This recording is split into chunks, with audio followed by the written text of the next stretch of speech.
Welcome back to a quiet place. A place where the fire burns low and the world outside grows still. Tonight, we go back in time. Far back. To a place where the hills roll gently under wide open skies.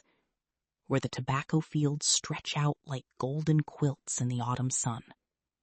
Where the rivers run slow and the nights are long. We are going to Tennessee, to a small settlement along the Red River, in a time before electric lights, before telephones, before the noise of the modern world. In this time, the only light came from candles and oil lamps, and the soft orange glow of a fireplace, crackling, popping, breathing warmth into a wooden room. So settle in now. Pull the blanket a little higher. Let the weight of the day leave your shoulders. Feel the warmth of the fire on your face, even if it is only imagined. Tonight's story is old, over 200 years old. It has been told by grandmothers to grandchildren, by neighbors to neighbors, by travelers passing through the hills of Tennessee. It is the story of a family, a farmhouse, and a voice that came from nowhere. Listen, and let the story carry you gently into sleep. The year is 1817.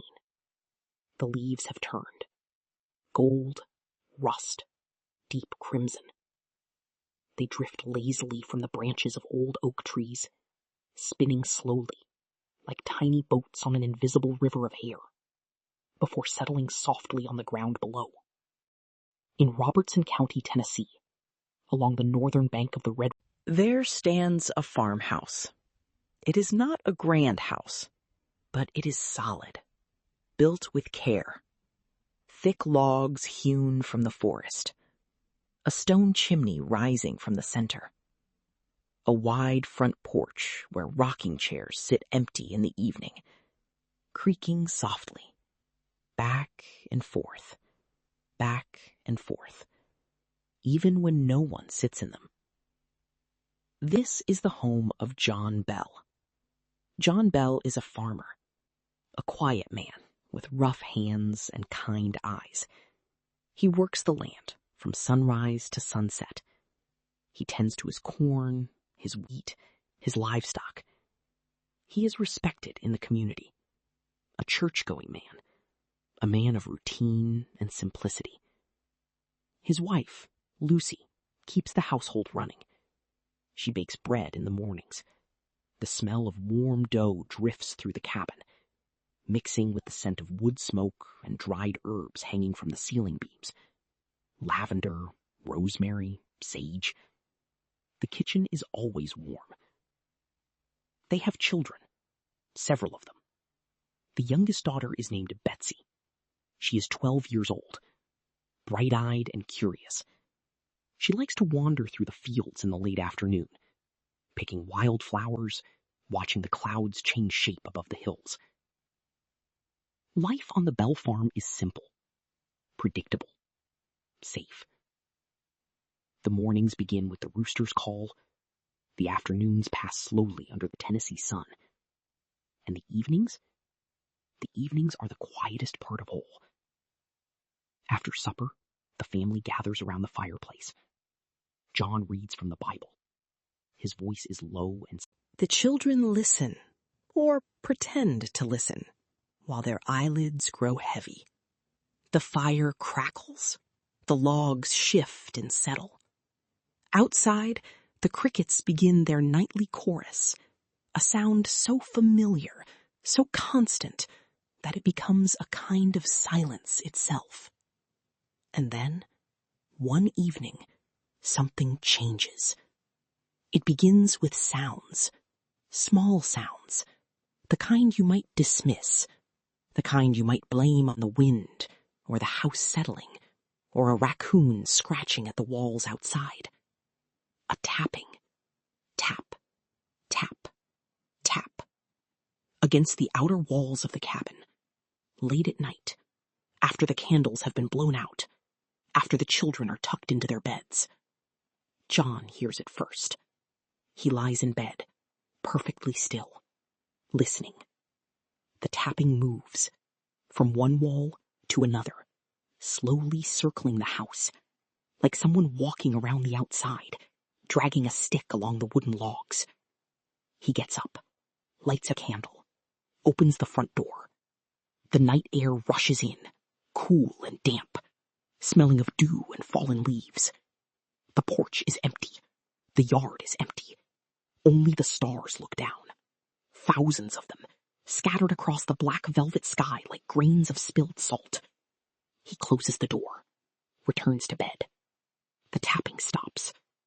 But the next night, it comes again, and the night after that, and the night after that. Each time, a little louder. Each time, a little closer. Then, the sounds move inside, scratching, like fingernails dragged slowly across the wooden floorboards beneath them. The children wake up, confused, but not quite afraid. Betsy pulls her quilt up to her chin. She listens. The scratching stops, then starts again. Closer now, as if something is under her bed, reaching up, slowly, through the darkness below. But when John brings the candle, there is nothing there. Just dusty floorboards. Just the faint scent of old wood. Just silence. Weeks pass. The sounds grow bolder. Chains rattling in empty rooms. Furniture shifting slightly when no one is near. Blankets being pulled, slowly, gently, off the sleeping children in the middle of the night. Not violently, almost playfully, as if someone invisible is tucking them in reverse. The family begins to talk about it in hushed voices, around the breakfast table, in the barn while feeding the horses. John tells Lucy he thinks it will pass. Lucy nods, but her eyes are watchful. And then, the voice appears. It starts as a whisper, so faint, you might mistake it for the wind, slipping through a crack in the window frame. A breath of sound, nothing more. But it grows. Night after night, the whisper becomes clearer. Words begin to form. Broken at first, fragmented. Like someone learning to speak for the very first time. Or like someone remembering how to speak, after a very long silence. The voice is thin, reedy, like dry corn husks rubbing together in a breeze. It seems to come from everywhere and nowhere. From inside the walls, from the dark corner of the room where the candlelight cannot reach. At first, the voice repeats scripture, passages from the Bible, hymns that the family sings on Sunday mornings, the same words John reads by the fire each night, as if the voice has been listening all along, sitting in the shadows, learning.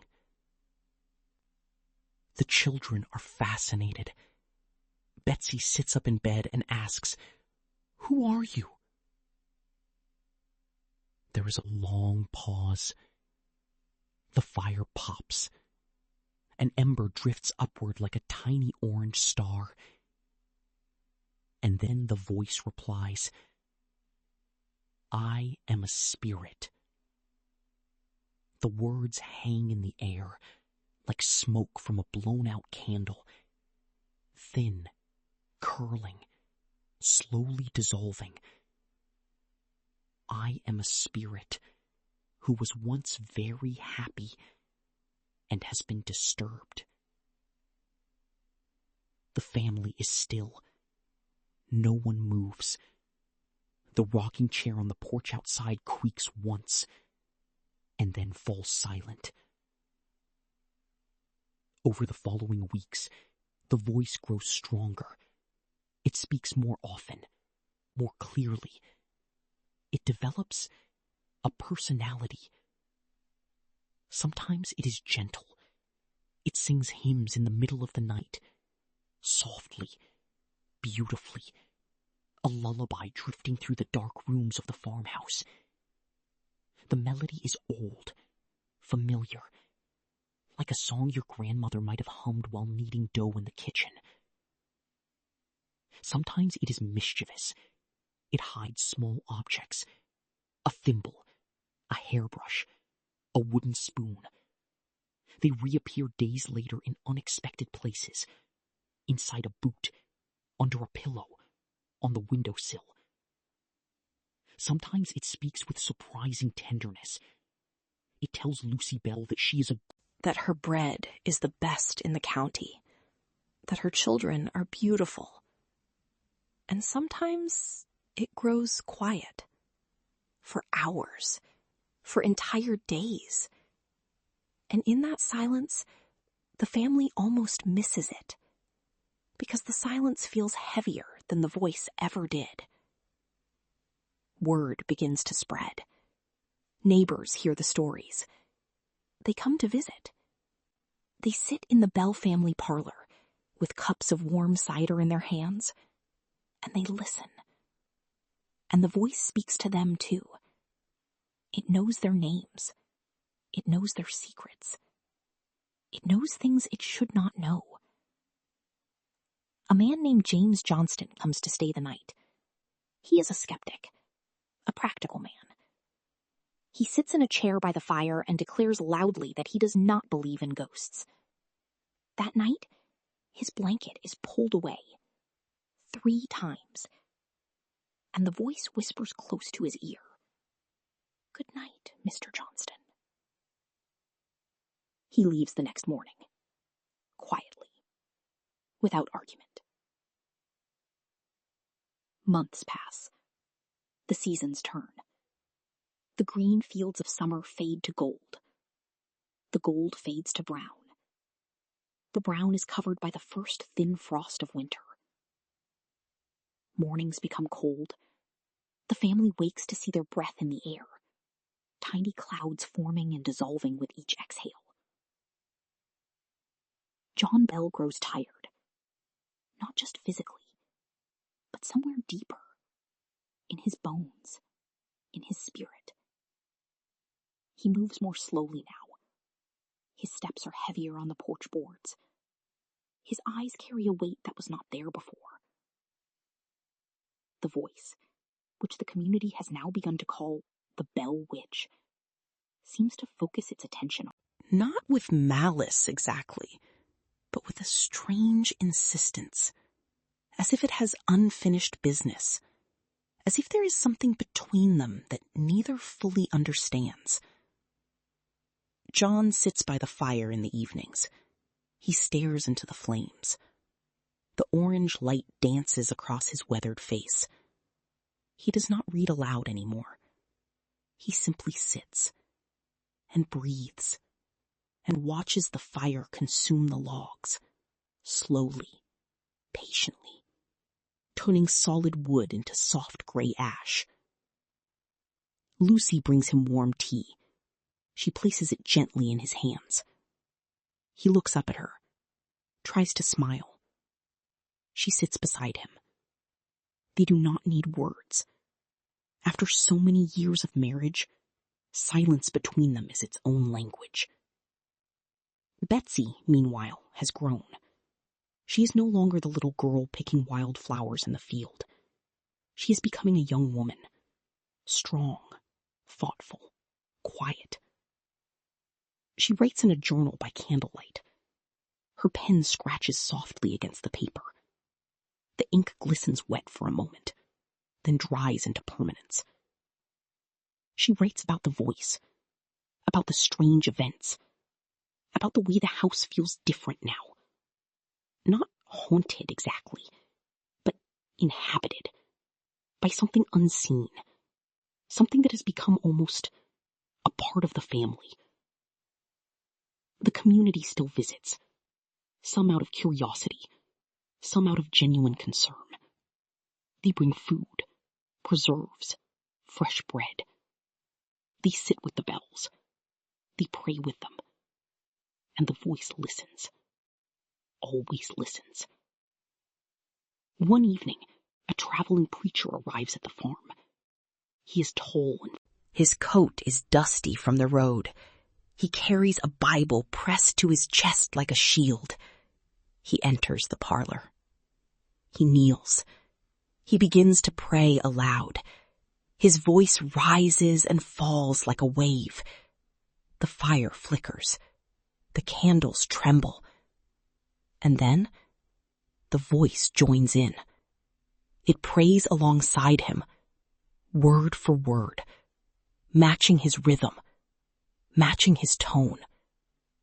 Two voices, one seen, one unseen, filling the small room with a sound that is neither frightening nor comforting. It is simply present. The preacher opens his eyes. He looks around the room. He sees nothing, but he feels something. A presence. Old, tired, restless. He finishes his prayer. He stands. He places his hand on John Bell's shoulder. Whatever this is, he says quietly, it is not something I can cast out. It must leave on its own terms. John nods slowly. He already knew this. The winter deepens. Snow falls on the Bell farm. Softly. Silently. Covering the fields in a white blanket that glows pale blue under the moonlight. The farmhouse looks small against the vast landscape. Smoke curls from the chimney, rising slowly into the cold gray sky, dissolving into nothing. John Bell spends his final days by the fire. He does not fight the weariness anymore. He accepts it, like a farmer accepts the changing seasons. There is a time for planting, a time for harvest, and a time for rest. Lucy sits beside him. She holds his hand. His fingers are rough from years of work, but his grip is gentle. Always. The children gather close. Betsy rests her head against her mother's shoulder. The fire burns low. The embers glow like tiny suns in a miniature universe of ash and stone. And the voice, the Bell Witch, grows quiet. For the first time in months, the farmhouse is truly silent. No tapping, no scratching, no whispers. Just the sound of the fire, and the wind outside, and the slow, steady breathing of a family, holding each other in the golden light. John closes his eyes, not in fear, not in surrender, but in peace. The kind of peace that comes after a long day's work, when the tools are put away, when the sun has set, when there is nothing left to do but rest. And in that moment, the legend says, the voice spoke one last time, softly, almost tenderly. I will go now. And then, silence. True silence. The deep, velvet, endless silence of a Tennessee winter night. The Bell Witch legend lives on. It has been told for over 200 years, in books, in songs, in whispered conversations around campfires and kitchen tables across the American South. Some say the spirit returned years later. Some say it never truly left. Some say it was never a witch at all, but simply the echo of something unresolved. A feeling, a memory, a grief that needed to be witnessed before it could rest. But tonight, we do not need answers. We do not need explanations. We only need to remember the farmhouse, the warm glow of the fireplace, the smell of Lucy's bread, the rocking chair, creaking softly on the porch. The Bell Farm still exists. The land is still there. The river still flows. And on quiet autumn nights, when the leaves are falling and the air is cool and sweet with the scent of wood smoke, you can almost imagine that old farmhouse with its warm windows glowing amber in the dark, like two soft eyes watching over the valley. And inside, a family, together, safe, at rest. And now, the story is over. The fire has burned down to embers. The candle flickers once, twice, and then grows still. You are safe. You are warm. You are exactly where you need to be. There is no voice in the walls tonight, only the gentle hum of your own breathing. In and out. In and out. Let your body sink deeper into the mattress. Let your hands rest open. Let your jaw soften. Let your eyes stay closed. The farmhouse fades. Tennessee fades. The past fades. All that remains is this moment, this breath, this warmth. You are drifting now, like a leaf falling from an oak tree, spinning slowly, gently, down, down, down, towards soft earth. There is nothing to hold on to. There is nothing to figure out. There is only rest. Deep, quiet rest. The fire is out. The story is done. And sleep, sweet sleep, is already